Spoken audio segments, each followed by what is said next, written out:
ቤተሰቦቼ ግን አትገረሙም ወይ?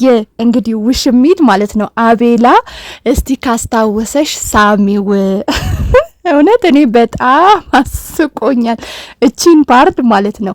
እንግዲህ ውሽሚት በግድ የኔ ካልሆንክ እያለች አብርሽ በቃ ሌላ ነገር እንደተፈጠረ ነው እያወሩ የነበረው። ሰላማችሁ ብዝት ይበለልኝ። ለቻናሌ አዲስ ከሆናችሁ ሰብስክራይብ ማድረጋችሁ እንዲሁም ቪዲዮውን ስታዩ ላይክ አድርጉ። የኔ ፍቅሮች ላይክ አድርጉ። እሺ ቪዲዮውንም እስከ መጨረሻ ድረስ እዩት።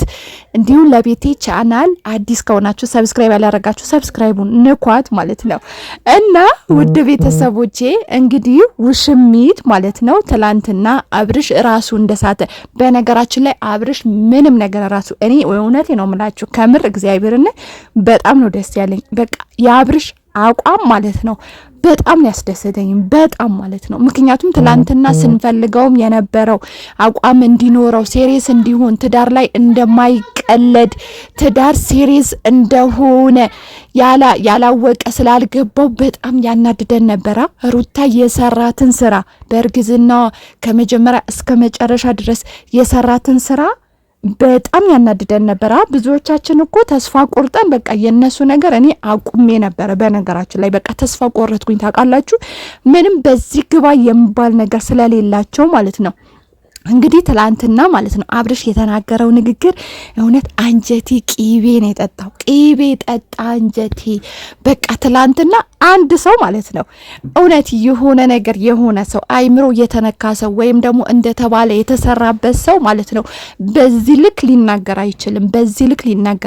እንግዲህ ትላንትና ካያችሁ ማለት ነው እኔ አዎ ትላንት የሰራሁት ህይወት ትክክል አልነበረም፣ ተሳስቻለሁ። አዎ ከሩታ ጋር አሳልፍ ያለው አልክድም፣ ግን ያሳለፍኩት የነበረው ነገር ልክ አልነበረም። የስተት ነበረ የሰራሁት። አሁን ግን ወደ ራሴ ተመልሻለሁ፣ ልጄንና ሚስቴን መርጫለሁ አለ። በቃ ውሽሚት ከዚህ በላይ ምን ትፈልጊያለሽ? ሰው ያዘራውን ያጭዳል የሚባለው በሄርሜላ ነው ያየሁት። እውነቴ ነው የምላችሁ ሰው ያዘራውን ያጭዳል የተባለው ማለት ነው በገሃድ ምድር በሄርሜላ ያየሁት። ምክንያቱም ጥሩ ከሰራችሁ ጥሩ ነገር ነው የምታገኙት፣ መጥፎ ከሰራችሁ መጥፎ ነገር ነው። ሄርሜላ ትላንትና አብርሽ ባለትዳር እንደሆነ ታውቃለች፣ ልጅ እንዳለው ታውቃለች፣ ትዳሩ በምን አይነት ምክንያት እንደፈታ ታውቃለች፣ አብርሽ ምን እያደረገ እንደነበረ ታውቃለች። ከእንደዚህ አይነት ሰው ጋር ትርቃላችሁ እንጂ ትዳር ትመሰርታላችሁ? አይመሰረትም። ትክክለኛ አይምሮ ያለው ሰው ማለት ነው እቺን ነገር አያደርግም። ሄርሜላ እቺን አምናበትና ወስናበት አቅዳበት የገባች ነገር ስለሆነ ይበላት። እኔ አላዝንላትም፣ ይበላት። ምክንያቱም በትዳር ላይ ትዳር ነበረ ስትመሰርት የነበረው አብርሽ ማለት ነው። ሩታን እንዲለቃት ወይም ደግሞ ሩታን እንዲተዋት ብዙ ጥረት አድርጋለች።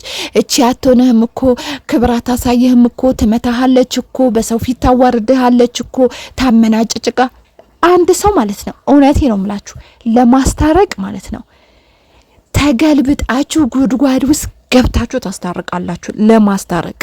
ለማስታረቅ ገብቷችኋል። ያን ነገር ለማስታረቅ የማይሆን ነገር ከሆነ ተስፋ የሚያስቆርጣችሁ ነገር ከሆነ እነዛ ሰዎች ትታችሁ ትርቃላችሁ እንጂ ባልታረቀኩ ከሷ ጋር ባልተገናኘው እኮ ልባችሁ ቅን ነገር ሳያስብ ማለት ነው ተንኮል እያሰበ እዛው ዝፍቅ የምትሉ ከሆነ ይሄው እንደ ሄርሜላ የዘራችሁት እጭድ ታረጋላችሁ። ህይወታችሁ እስከ መጨረሻ ድረስ ብልሽልሽልሹ ነው የሚወጣው። ወንድ የለም እንዴ ባገሩ ያለ አብርሽ ማለት ነው። ሩታ ማን ነው ሄርሜላ በዚህ ልክ አብርሽ ላይ መተሽ በባለትዳር በነገራችን ላይ ልጅ ያላቸው ሰዎች እውነቴ ነው የምላችሁ ልጅ ያላቸው ሰዎች ጋር ትዳር ባስመሰርቱ ደስ ይለኛል። ምናልባት በቃ ቆርጦላቸው እስካልወጣ ድረስ ማለት ነው ልጃቸው ዞሮ ያገናኛቸዋል። ለዛውም የመጀመሪያ ልጁ ለአብርሽ ለዛውም የልጅነቱ ልጅ አስባችሁታል? አይቶ የማያውቀው ስጦታ ተሰጥቶት እንዴት ነው ልጁን ትቶ ሄርሜላ ጋር የሚሄደው? አስባችሁታል? እናንተስ አስባችሁታል ወይ? አሁን እንደውም አብርሽ አቋሙ ላይ ነው የተመለሰው። ደስ የሚል አቋሙ ላይ ደስ የሚል ሁኔታው ላይ ነው የተመለሰው ማለት ነው። ስለዚህ ሄርሜላ እርምሽን አውጪ፣ በቃ እርምሽን አውጪ። ምክንያቱም ትላንትና ሩታ ስታለቅስ አራስ ሆና በራስነቷ የአራስ ወግ ሳታጣጥም በእርግዝናዋ የእርግዝና ወግ ሳታጣጥም በቃ ሁሌ እንዳለቀሰች ነበረ 9 ወሩን የጨረሰችው። እንዳለቀሰች ነበረ አራስ ቤት እንደው እንበለው መች ተቀመጠች?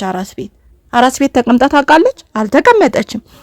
ስለዚህ እንባዋ ያለቀሰች ነበር። የዛን ሰዓት ሴትነት አልተረዳሽም። አንቺ ሴት እንደሆንሽ አልገባሽም።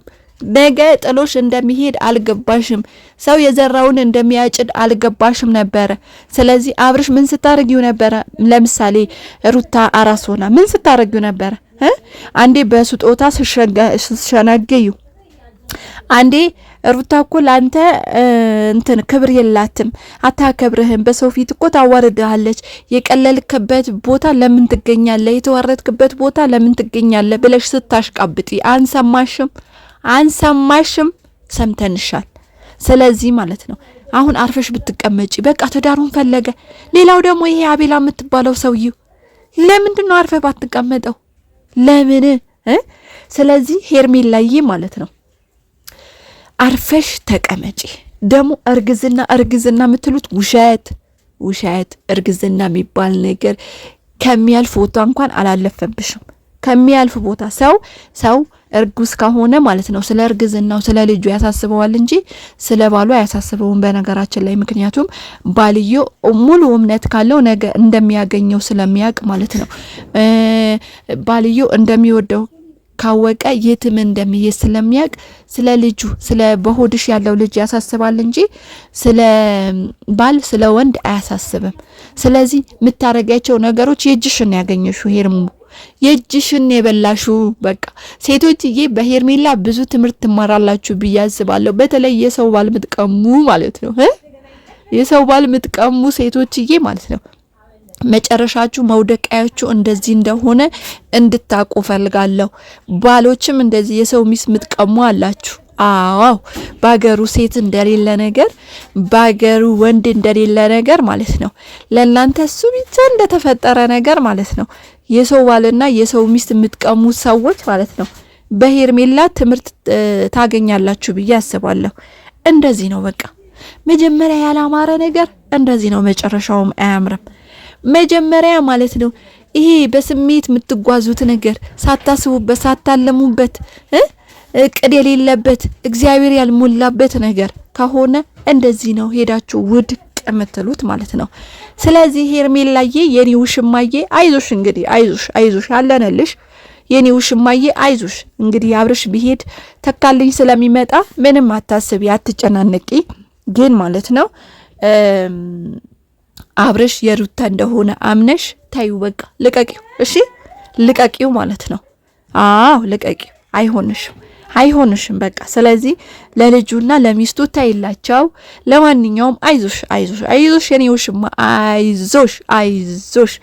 ውድ ቤተሰቦቼ ሰላማችሁ ብዝት ይበልልኝ። በሌላ ቪዲዮ እስከማገኛችሁ ድረስ ቻናሌን ሰብስክራይብ፣ ላይክ ያደረጋችሁ ቤተሰቦቼ ሁኑ። የዛሬው ቪዲዮ በዚህ ይበቃኛል። ሰላማችሁ ብዝት ይበልልኝ።